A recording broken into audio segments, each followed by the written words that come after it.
Good morning, good leaders, dan good morning, Ibu Maria Asri. Apa kabar hari ini? Baik, Pak Vincent. Good morning. Apa kabarnya, Pak? Saya juga baik, terima kasih, dan tentu terima kasih Ibu sudah menyediakan waktu untuk menjadi tamu di podcast dari Pfizer HR ini. Uh, Ibu nama panggilannya Bu Aci ya? Iya, Pak. Walaupun nama Lebih saya lebih Maria prefer Asri. dipanggil Ibu Aci atau Ibu Maria, Ibu Asri? Aci aja kayaknya, Pak. Bu Aci ya, oke. Aci aja, Pak. Oke. Nah, mungkin Bu Aci bisa memperkenalkan diri. Siapa sih Bu Aci ini? Gitu. Silakan. Oke, baik. Baik, terima kasih Pak Vincent untuk kesempatan dan waktunya untuk ngobrol-ngobrol bersama Visor HR Consultant ya. Jadi, saya diajak Pak Vincent nih untuk ngobrol-ngobrol. Saya salam kenal untuk Bapak Ibu semuanya. Saya Maria Asri, biasa dipanggil Aci. Saat ini saya bekerja sebagai HRGA, Department Head di salah satu perusahaan coal mining company, namanya Padang Karunia Group. Kantornya ada di The East Building. Jadi mungkin siapa tahu bisa berkenalan di LinkedIn, juga bisa dicari gitu ya. Mungkin saya di sini sudah 12 tahun di Padang Karunia Group ini. Nah, mungkin untuk kenalan juga latar belakang pendidikan kali ya Pak ya. Mungkin saya tuh untuk S1 saya eh, lulusan Fakultas Psikologi UI. Mungkin saya masih di kelas jauhnya Pak Vincent. Saya angkatan 2005, jadi saya lulus 2009. Lalu sebenarnya saya baru saja selesai di pendidikan Magister Psikologi Terapan di Universitas Indonesia juga. Dengan kekhususannya nih program studinya Magister Psikologi Terapan Sumber Daya Manusia. Jadi baru aja selesai, nanti bulan depan baru wisuda. Gitu sih Pak, mungkin kenalannya. Wah, selamat kalau gitu untuk Bu Aci yang sudah menyelesaikan pendidikan ke S2. Akan Thank lanjut ke you. S3 nggak nih? Belum dulu Pak, saya kerja dulu. Terima kasih. Oke, oke. Dan kita satu alma mater ya, Ya, adik hanya kelas beda saya. beberapa tahun atau Beda beberapa puluh generasi. tahun. Iya benar Pak. Ya. Nah, saya justru tertarik dengan tesis S2-nya Bu Aci Ya, yang berbicara mengenai psychological capital ya. ya betul. Ada bahasa Indonesianya nggak ya? Modal psikologis Pak, kalau Modal dibahasakan Indonesia benar. modal psikologis, tapi kayaknya Ya, memang kalau agak. modal agak entah didatengin KTA gitu. Tapi iya benar, itu adalah bahasa Indonesia yang diterima untuk mengindonesiakan psychological capital. Jadi Oke, umumnya dikenal juga sebagai modal psikologis. oke. Ini bahasa baku di akademi di Indonesia, Ya, ya, modal ya, psikologis. Kalau internasionalnya tentu adalah psychological psychological capital. capital. Ya, betul. Nah, mungkin Bu Aci bisa menjelaskan apa sih yang dimaksud dengan psychological capital? Oke, baik Pak. Jadi memang betul tadi Pak Vincent cerita bahwa psychological capital ini jadi salah satu variabel yang saya teliti di studi S2 saya. Memang waktu kuliah S1 mungkin saya nggak terlalu sering dengar juga ya tentang psychological capital ini. Padahal sebenarnya ditemukannya tuh sudah sekitar tahun 2000-an. Tahun 2000-an oleh Profesor Fred Lutens. Beliau masih ada sampai sekarang, bisa dihubungi juga. Kebetulan saya juga waktu kemarin minta izin pakai alat ukurnya, saya langsung email ke beliau. Cukup cukup appreciate bahwa beliau juga bisa balas dan mengarahkan apa namanya prosesnya gitu ya. Nah, jadi beliau sudah meneliti PSYCAP ini atau modal psikologis ini dari tahun 2000-an. Itu adalah sebuah konstruk psikologi yang buat bahasa buat kita yang lulusan psikologi agak apa namanya mungkin terbiasa dengan bahasa konstruk gitu. Nah, ini Ya. sebenarnya didasarkannya dari teori perilaku organisasi positif. Jadi kalau dibilang secara definisi, ini adalah keadaan perkembangan psikologi positif yang ada di setiap individu, dan dia ini memiliki ciri-ciri pertama efficacy, jadi memiliki keyakinan terhadap diri sendiri untuk ambil bagian dalam usaha yang penting atau dalam mencapai pekerjaan yang sulit gitu ya. Jadi pertama kata kunci efficacy. Lalu yang kedua ada optimism, jadi mengembangkan atribusi positif optimism itu sendiri tentang keberhasilan di saat ini maupun di saat mendatang. Nah, lalu juga yang ketiga ada hope. Hope ini itu kita punya tujuan, dan apabila perlu itu kita bisa mengubah rute tujuan itu untuk mencapai kesuksesan. Dan yang terakhir itu ada resilience. Jadi gimana kita pada saat situasi sulit dapat bertahan dan bangkit kembali dan bahkan melampauinya gitu ya. Jadi kalau disingkat, PSYCAP ini gampangnya dimensi di dalamnya itu ada 4. Ada hope, efficacy, resilience, dan optimism. Jadi disingkat HERO. Nah, kenapa mungkin dibilangnya modal psikologis ya? Mungkin secara penelitian keempatnya ini ketika ada di seseorang, maka rasanya dia bisa cukup untuk mengelola diri, cukup sebagai modal dia untuk menghadapi tugas-tugas dia, khususnya dalam konteks organisasi gitu ya. Itu sih, Pak. Oke. Oke, jadi seperti biasa ada singkatan-singkatan supaya kita mudah mengingat gitu ya. Dan ini Iya, adalah HERO, iya, HERO atau HERO RO, gitu iya, mestinya ya bahasa iya, Inggris iya, ini ya. betul. Hope, Mm-mm. efficacy, resilient, dan optimism. Ya, betul, Pak. Oke. Efficacy ini jadi kalau saya nggak salah memahami seperti kepercayaan diri gitu. Iya, sebenarnya definisi efficacy yang dia ambil ini juga bukan berdiri sendiri, Pak. Jadi pada saat konstruk ini dibuat juga sebenarnya ambil juga dari definisinya Bandura tentang motivasi gitu ya, keyakinan seorang tentang dia punya kemampuan untuk menggerakkan motivasi dia menggunakan kemampuan kognitif yang dimiliki, lalu dia bisa mengambil tindakan gitu. Gitu sih. Oke.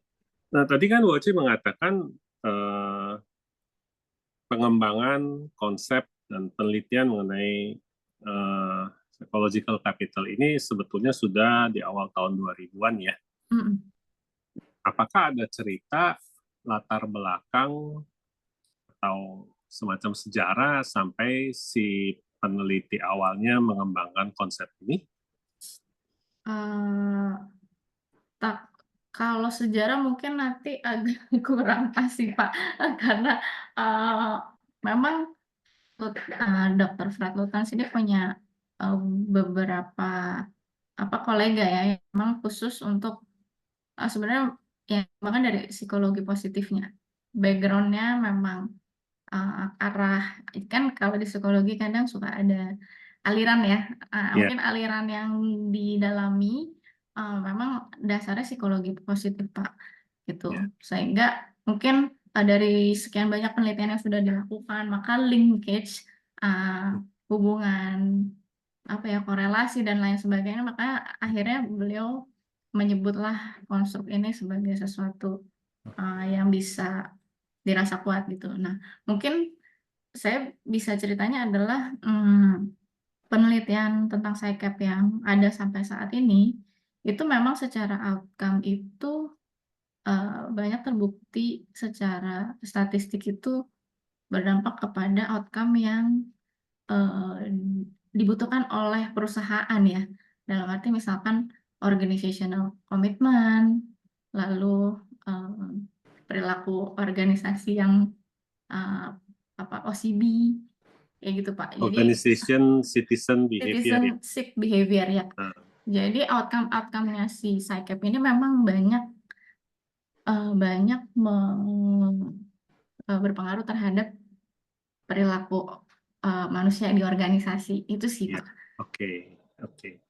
Tadi Bu Aci menyebut gerakan psikologi positif gitu ya. Dan kalau seingat saya nih, dulu psikologi positif itu awal-awalnya sepertinya masih berdasarkan pendapat ahli gitu kali. Sama seperti kepribadian kan, kalau kita belajar yang tahun saya gitu ya, masih banyak teori-teori kepribadian yang berdasarkan pendapat apakah dari psikoanalisa atau siapapun gitu ya. Tapi kan makin ke sini psikologi semakin data oriented ya, semakin evidence based, dan tentunya saya kira kita semua sekarang melihat kepribadian dengan Big Five gitu ya, karena itu teori kepribadian yang sangat ya berdasarkan data gitu, berdasarkan faktor analisis dan sebagainya, statistik gitulah ya, bukan menurut saya kepribadian itu gitu ya.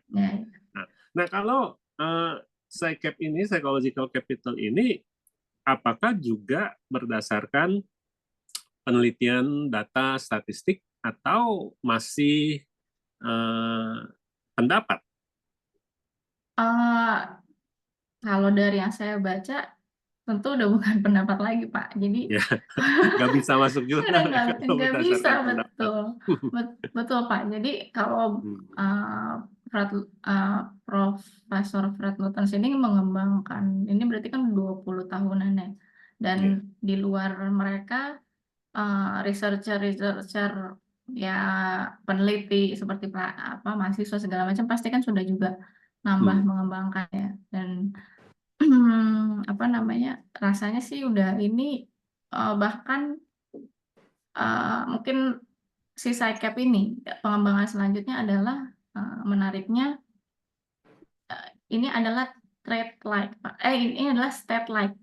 Jadi modal psikologis itu bukan trait-like, bukan kepribadian, bukan kepribadian. Betul, bukan kepribadian, tetapi state-like, sehingga mudah berubah dan berkembang. Sehingga atas dasar itu para peneliti awal ini mengembangkan namanya psychological capital intervention, si Prof. Lutens ini. Karena berdasar bahwa ini adalah keadaan state-like tadi itu. Dan saya potong sedikit nih, karena yang justru terpikir di saya pertanyaan abadi bagi para psikolog kan, ini nature atau nurture gitu ya. Apakah orang lahir dengan psychological capital atau nggak punya modal? Nah itu bisa dijawab dengan itu sebenarnya, Pak. Karena ini state-like, maka bisa dikembangkan. Itulah sebenarnya yang dibutuhkan praktisi HR juga gitu. Bukan sesuatu yang kita udah beli orangnya, kebetulan orangnya udah ketahuannya gini lagi terjadi. Jadi meskipun seseorang pada saat ini psychological capitalnya sedikit gitu, sedikit atau apa istilahnya, rendah ya. Kalau modal sedikit ya. Modal sedikit. Rendah gitu, tetapi sebetulnya bisa dikembangkan gitu ya. Bukan suatu label yang wah dia hero-nya, skor hero-nya rendah nih, nggak bisa deh gitu. Tapi bisa dikembangkan karena balik lagi memang psikologi positif juga ya. Jadi ini tentu sesuatu yang juga baik bagi kita semua dan bagi perusahaan, karena ada program intervensi yang bisa dilakukan sehingga orang bisa meningkatkan psychological capital-nya gitu ya. Nah, lalu pertanyaan dari para senior leader gitu biasanya kepada saya sebagai konsultan ya. Nah ini kan bisa-bisanya psikolog aja nih gitu ya. Ntar PsyCap lah, ntar apa gitu ya. sebetulnya apa manfaatnya Hmm, bagi kinerja performa perusahaan gitu kan? ya. Apakah benar nih bisa memberi cuan bagi perusahaan? Selalu kan Berapa? pertanyaan senior leader kalau line leader gitu ya, bukan sesuatu yang nice to have. Ya, Barangkali ada data-data atau pengalaman dari Bu Aci sendiri mengenai kontribusi SciCap kepada kemajuan perusahaan. oke. Mungkin saya juga menjelaskannya kebetulan dengan hasil penelitian juga ya Pak ya. Dari background dan juga hasilnya. Kalau dari background itu, dari studi literatur, modal psikologis ini punya hubungan yang signifikan terhadap kepuasan kerja. Dan efeknya cukup besar.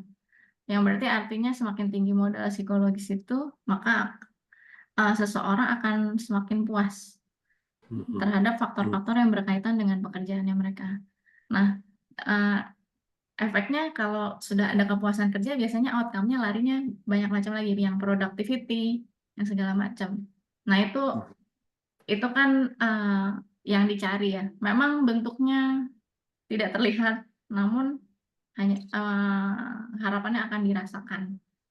Jadi kebetulan konstruk lain yang juga saya teliti adalah kepuasan kerja, dan memang terbukti juga dari sampel yang saya analisa, kebetulan di kantor saya sendiri juga samplingnya, memang modal psikologis berhubungan secara signifikan dan dampaknya cukup besar terhadap kepuasan kerja, Pak. Selain itu, selain kepada kepuasan kerja, saya juga melakukan analisa korelasi juga terhadap psychological well-being. Nah, untuk terhadap psychological well-being juga terdapat hubungan signifikan juga. Nah, kita juga mungkin nanti bisa cari lagi studi literatur, apa sih dampaknya psychological well-being, khususnya terhadap organisasi. Nah, itu rata-rata juga outcome-nya bisa macam-macam. Bisa balik ke kepuasan kerja lagi tadi, bisa juga apa, absenteeism, mengurangi turnover, kayak gitu-gitu sih, Pak. Nah, itu yang kita sebenarnya sebagai, kalau praktisi atau sebagai business owner, kita mau mencari karyawan yang seperti apa nih, gitu kan. Lalu kita cari dari apa namanya, hal-hal apa sih yang bisa mempengaruhi hal itu gitu, dan untuk dikembangkannya seperti apa. Oke, jadi biasanya kan kerangka pikirnya Hmm. adalah karyawan yang high performing itu adalah karyawan yang kompeten dan motivated gitu ya. Ya, Kalau kompeten tapi nggak motivated, ya tentu produktivitasnya juga betul. nggak tinggi gitu ya. Ya Betul. tentu kalau motivated tapi nggak kompeten ya susah juga gitu ya. Ya, Nah, ya. tentu yang diinginkan kan dua-duanya. Dan ini psychological capital ini berkontribusi kepada motivation, Ya, mungkin bisa dibilang kepuasan lah. kerja gitu ya. Mm. Kalau dia kompeten dan memiliki kepuasan kerja, maka produktivitasnya biasanya akan sangat baik gitu kali ya. Ya, kurang Oke, lebih. oke. Eh, Tadi kan Bu Aci juga mengatakan mengadakan penelitian dengan sampel karyawan di perusahaan ya. Ya, Eh, apakah itu hanya dilakukan secara korelasi aja atau setelah dilakukan pengukuran pertama, apakah ada intervensi lalu pengukuran kedua? oke. Saya jadi agak ceritain ini Pak, apa namanya, eh, apa, psikologi terapan itu sebenarnya salah satu kelebihannya tuh, kita nggak hanya melakukan penelitian secara data ya, tapi juga kita diminta untuk melakukan studi kedua, yaitu dalam bentuk intervensi. Jadi hasil dari studi pertama kita tahu bahwa terdapat hubungan signifikan antara SciCap dengan kepuasan kerja, maka dengan harapan kita mau meningkatkan kepuasan kerja, kita melakukan intervensi nih terhadap si SciCap. Nah, pemilihan sampel tentunya juga penting ya pada saat intervensi. Bagaimana yang dipilih adalah kita lihat dari yang level psycap-nya di bawah rata-rata gitu terhadap populasi, dan kita mengukur evaluasi tahap 1, 2, 3 reaksi, pembelajaran dan juga perilaku, gitu sih Pak. Nah kalau kalau reaksi ya oke lah, mereka juga merasa training ini bermanfaat bagi diri mereka, ada yang baru tahu juga tentang hal ini gitu-gitu. Lalu untuk di pembelajaran ada kenaikan nilai secara hasil juga, jadi bisa dibilang pemahaman mereka juga meningkat kalau kita lihat analisa perbandingan pretest dan post-test. Dan kalau dari perilaku sih, jadi gini, jadi evaluasi tahap 3 yang perilaku ini kita melakukan minta tolong kepada atasan masing-masing untuk menjustifikasi. Jadi pada saat training kita minta apa sih yang dari dimensi psycap itu yang mereka saat ini masih kurang, lalu setelah di training mereka gambarannya akan mau melakukan apa yang mereka mau ubah. Nah dari situ 2-1 bulan kemudian setelah training kita minta justifikasi atasan apakah benar mereka ini melakukan perubahan terhadap janji yang mereka buat itu. Nah kebetulan hasilnya dari sekitar 80%-an lah mereka dari rencana aksi perbaikan itu mereka juga berubah. Memang mungkin simpel-simpel sih Pak, tapi kan kadang untuk karyawan level yang non manajerial untuk membuat bikin goals yang terarah dan itu mungkin agak kurang, atau kepercayaan diri juga kayaknya masih belum dapat gitu ya. Memang simpel-simpel tapi setidaknya mereka ada perubahan gitu. Ya, jadi mungkin karyawan yang resiliennya tergolong rendah setelah diberikan intervensi, maka resiliensinya bisa meningkat gitu ya. Ya, misalkan Ya. seperti itu.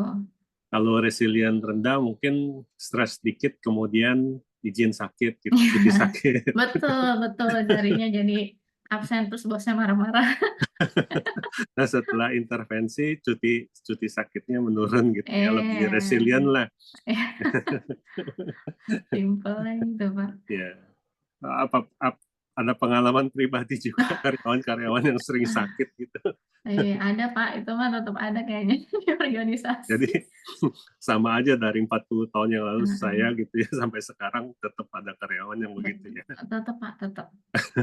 Walaupun Oke. kita sudah melakukan saringan di awal secara ketat ya, itu mungkin ada sisa-sisa yang lama-lama. Ya. Ya, dan kadang-kadang orang juga berubah ya. Tuh, Mungkin pada waktu baru lulus masih belum belum ada. banyak beban gitu kan, Betul. setelah menikah semakin melihat realita, kok Iya. Kok hidup gini ya? begini,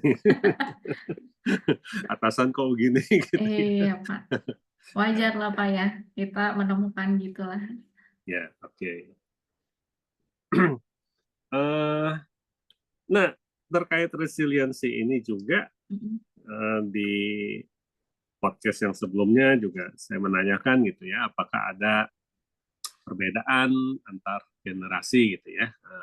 Kalau generasi saya katanya Gen X, benar apa enggak Gen X ya? Next aja mungkin Pak Gena. Ya, nah katanya kan yang Gen Y dan Gen Z itu uh, ya berbeda lah gitu ya.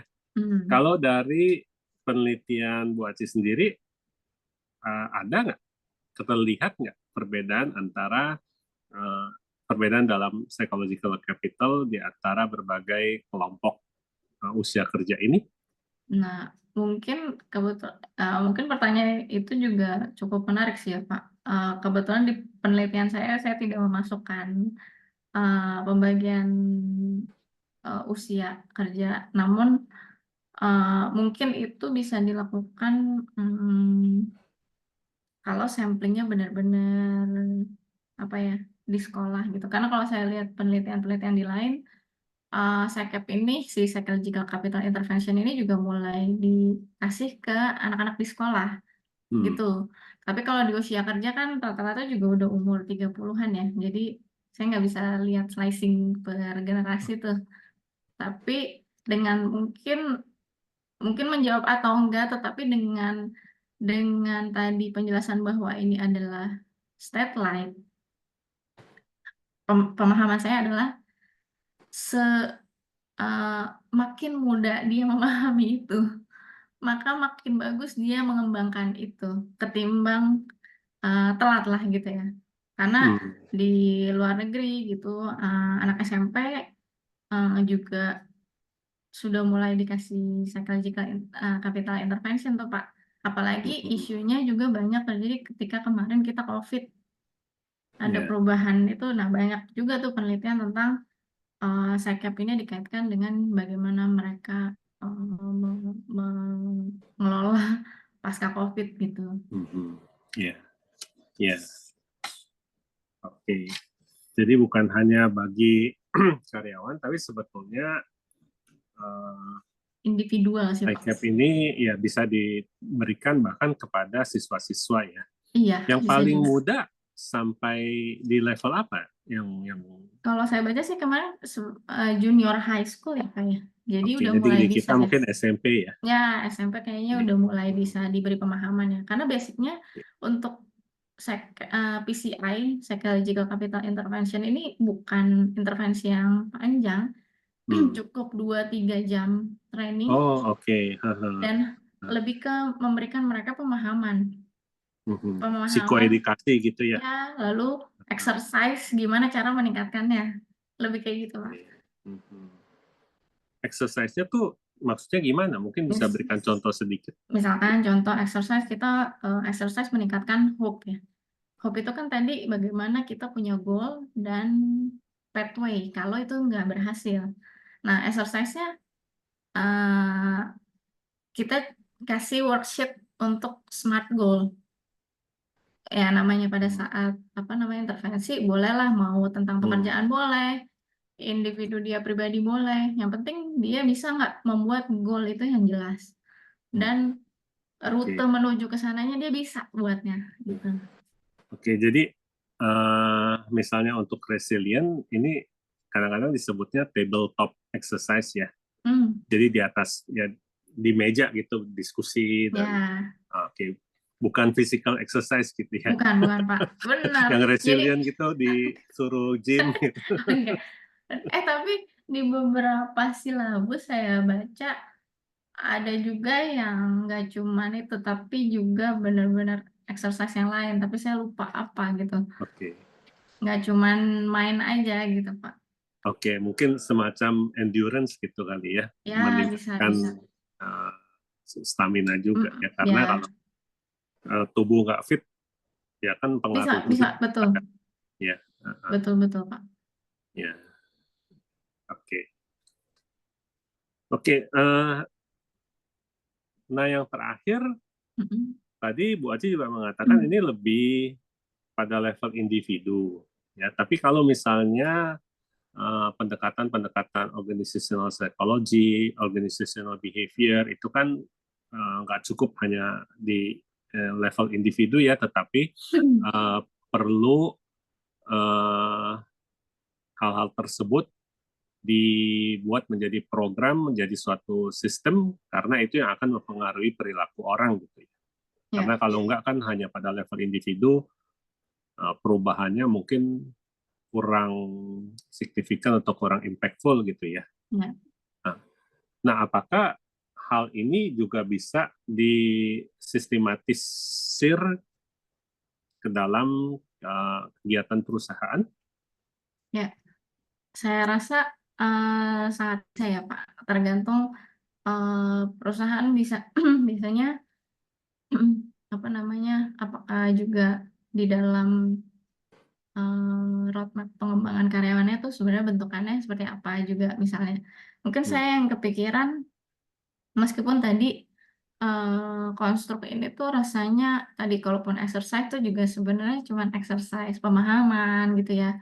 Lalu ya bukan hal yang teknikal sekali sebenarnya, tetapi banyak self reflection kayak gitu-gitu ya Pak.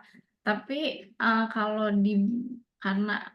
karena ini efeknya cukup baik juga untuk perusahaan dan bagus rasanya untuk semua karyawan punya.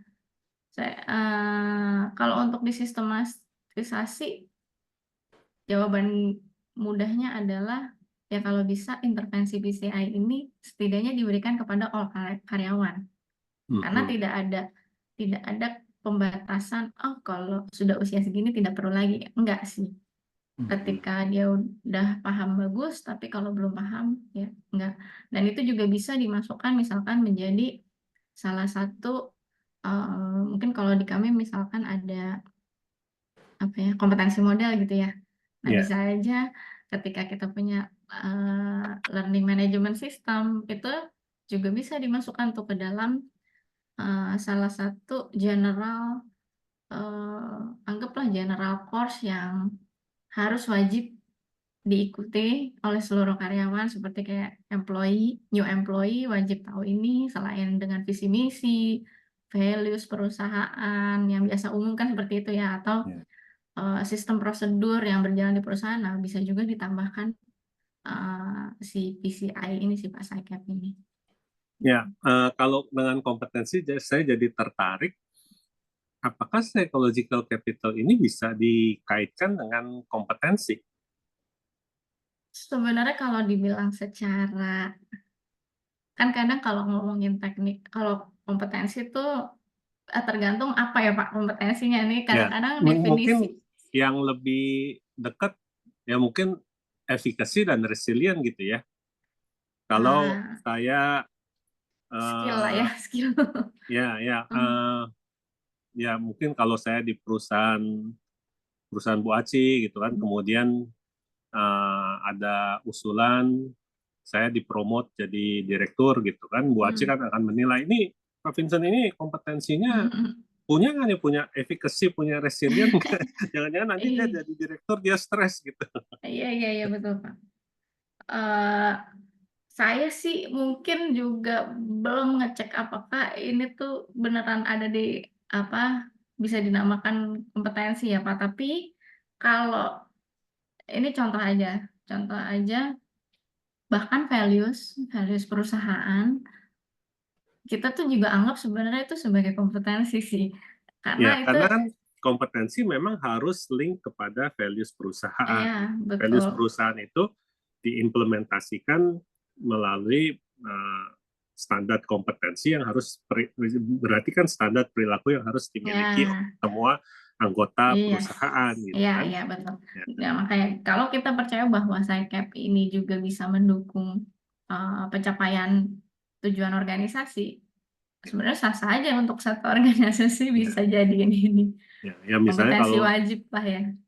kalau di level direksi kan atau senior leader kadang-kadang ada executive presence gitu ya. Ya, Sebagai direktur mm, ada wibawa atau ya, perilaku-perilaku level direktur, ya, nggak percaya diri gitu, suruh ya, tampil nggak deh ya, susah juga kalau iya, direktur suruh public speaking kepada karyawan aja cemas gitu ya. ya, betul betul Oke, Pak. oke, oke.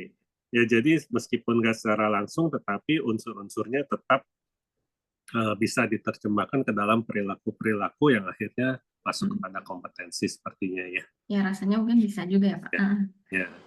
Ya tentu juga kalau misalnya yang mengenai resilient itu uh, mungkin kompetensi of managing stress gitu ya, kemampuan Mm. mengelola stres. Kalau nggak bisa mengelola stres, tentu sulit dipromosikan ke tanggung jawab yang lebih besar karena tanggung jawab lebih besar tentu stresnya lebih besar ya. Iya iya betul Pak. Ya, Betul betul. pusingnya kan jadi lebih banyak gitu ya. Ya ya. Oke, menarik sekali mengenai psychological capital ini yang uh, bagi saya secara pribadi menjadi suatu pembelajaran baru karena seingat saya lulus sebelum tahun 2000 deh. Jadi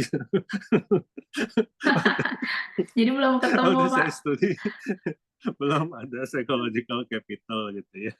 Iya. Dan sepertinya ini suatu hal yang juga bisa bermanfaat, berkontribusi bukan hanya bagi si individu karyawan, tetapi tentu juga organisasi perusahaan. Ya, betul, Pak. Ya.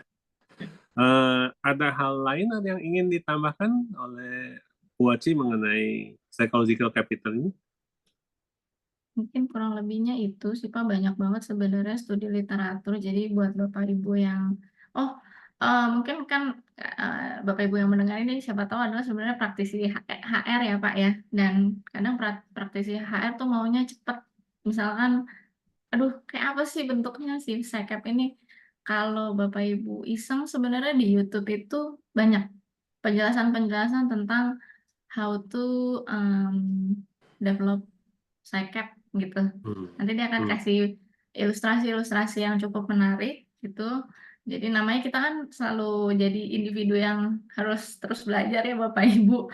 Nah, kalau penjelasan di saat ini kayaknya aduh kok kurang ngeresep ya, tapi menarik, tapi kok kurang contohnya apalagi ya. Nah, di YouTube tuh juga banyak kok yang sudah bikin konten dan lebih jelas tentang dimensi-dimensi yang ada di dalamnya, Pak. Gitu. Oke.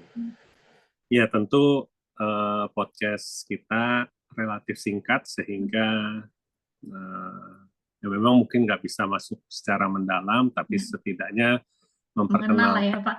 ya mengenai psychological capital. Ya. Dan kalau dari 4 dimensi itu aja, ya secara singkat kita akan bisa melihat tentu akan sangat bermanfaat bagi produktivitas, bagi kinerja karyawan ya. Karena kalau karyawan nggak punya efficacy, nggak punya resilience, ya tentu sulit untuk memberikan kinerja gitu ya. Ya. Betul, Pak. Ya. Oke, kalau begitu akan saya akhiri podcast ini. Sekali lagi terima kasih kepada Bu Aci dan kepada para penonton. Jangan lupa untuk like, untuk subscribe, dan untuk share. Terima kasih. Terima kasih. Thank you, Pak.